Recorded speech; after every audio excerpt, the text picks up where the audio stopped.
지난 금요일이었죠. 어촌 심원광 전국 학술 세미나가 강릉문화원에서 열렸습니다. 또 이달 말인 오는 11월 22일엔 어촌 심원광 문학의 밤 어촌 한시 콘서트가 저희 MBC 강원영동 공개홀에서 열립니다. 율곡 이 교산 허균과 함께 강릉의 3대 선비로 꼽히는 어촌 심원광 선생. 그런데 율곡 교산과는 달리 어촌 선생은 아직 강릉 시민들조차 잘 모르기도 하는 것 같습니다. 어촌 선생은 어떤 분일까요? 또 그의 문학엔 어떤 향이 묻어 있을까요? 오늘 심층 인터뷰에서 자세하게 알아봅니다. 강릉문화원 박도식 교수와 연결합니다. 안녕하십니까? 네, 안녕하세요. 네, 율곡 선생은 태어난 곳, 그러니까 오죽헌이 남아있고요. 또 교산 선생도 생가로 추정되는 집이 있어서 허균 허난설원 기념공원으로 꾸며졌는데요. 어촌 선생도 뭔가 흔적이 좀 남아있을 것 같아요. 강릉에 남아있는 게 어떤 게 있을까요? 예, 어촌 심원광이 1530년에 강원도 관찰사로 있을 때 경포호수 인근에 건립한 해운정이 있습니다. 아, 그 해운정이 바로 어촌 심원광 선생이 주인이었군요. 네. 네, 그런데 이 어촌 선생은 한 권의 책을 1000번 읽어서 학문을 깨우쳤다라고 하는데 이게 무슨 얘기인가요? 예, 어촌은 이제 아버지가 9살 때 세상을 떠났기 때문에 집이 가난해서 읽을 책이 거의 없었습니다. 네. 단 한 권의 책이 남아 있었는데 그게 고문선이라고 하는 책인데 그 책을 1000번이나 읽어서 문장을 이루었다라고 합니다. 아, 여러 가지를 다양하게 공부한 것이 아니라 이 고문선 한 권을 1000번 읽어서 이런 대문장가가 되신 거네요. 예, 예. 네. 과거에 급제에서 관직에도 나아갔는데 업적도 많을 것 같아요. 어떤 직을 수행했고 또 어떤 업적들을 가지고 있으신가요? 예, 어촌은 27살 때 문과에 급제했고 이제 주요 관직을 두루 거쳤습니다. 30대 후반에서부터 40대 전반까지는 예조, 병조, 이조 전랑을 유시하여 6조의 난관직을 역임했고 홍문관, 사원부, 사관원 등 언론 3사에 종사했습니다. 그리고 40대 후반에는 이조, 병조, 예조, 공조참판을 비롯해서 공조판서, 이조판서 등을 역임했습니다. 그리고 업적으로는 명나라 사신이 왔을 때 그때 관반사라고 하는 이제 직책에 임명이 되는데 임무를 잘 수행했고요. 그 다음에 중종의 그 생모인 이제 정현왕후가 세상을 떠났을 때 애도의 글과 이제 만사를 지어서 올린 것 여러 업적이 있습니다. 네, 그러니까 정말 중요한 순간에 이 글이 필요할 때마다 또 어촌 심원광 선생께서 문장을 지으신 것 같아요. 네네네. 네. 그리고 이 율곡 선생의 10만 양병설처럼 어촌 선생의 국방론도 있었다고 하던데요. 어떤 내용인가요? 예, 어촌은 이제 그 함경도 평안도 근무를 4번 정도 했습니다. 그 근무 경험을 바탕으로 해서 여진에 대한 정책이라든가 이제 군사 복무 등 많은 이제 그 국방 개선안 이런 것을 이제 제시하고 있습니다. 그렇군요. 예.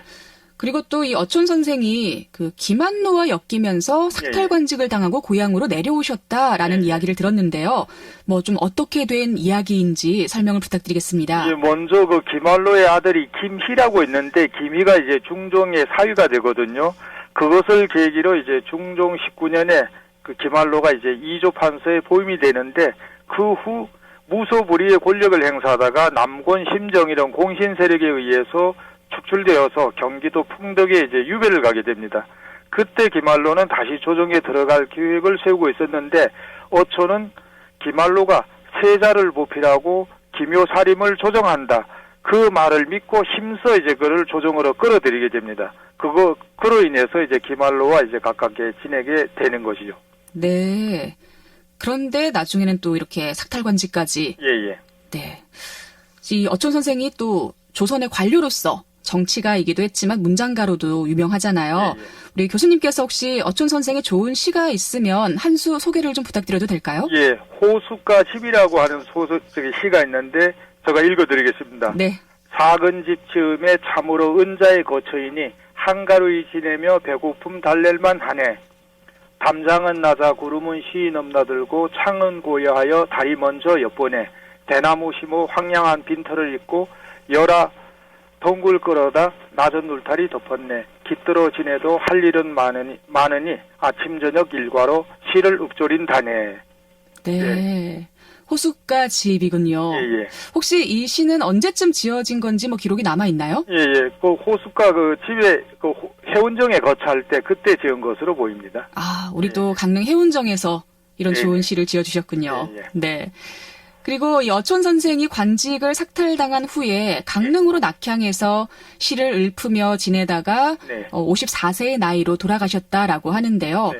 그 관작이 회복이 됐잖아요. 이게 네. 언제 이루어진 건가요? 예, 오촌이 이제 세상을 떠난 후에 자손들이 좀 미약해졌거든요.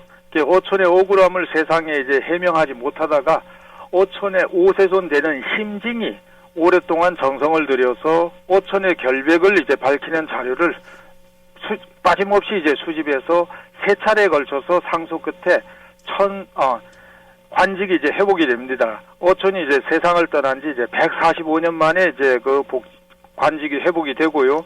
영조 37년 4월에는 이제 문공이라고 하는 이제 시호도 받게 됩니다. 네. 이렇게 또 사후에도 관작이 회복이 이루어지기도 하네요. 네.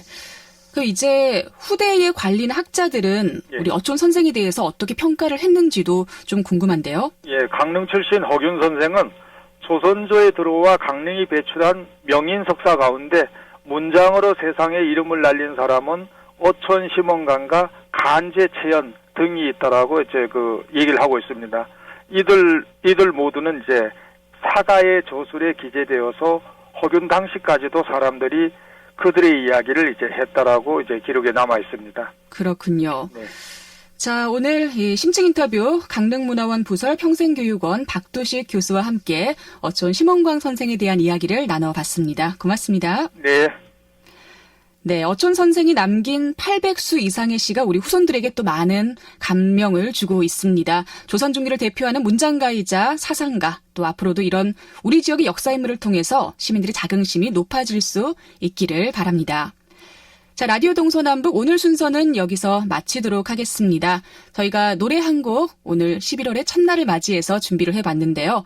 윤도현의 가을 우체국 앞에서 띄워드리도록 하겠습니다. 자, 11월의 첫날 금요일 라디오 동서남북 오늘 순서 여기서 마치겠습니다. 지금까지 기술 반창호, 구성 정재익, 진행의 김서영이었습니다. 저는 다음 주 월요일에 다시 인사드릴게요. 고맙습니다.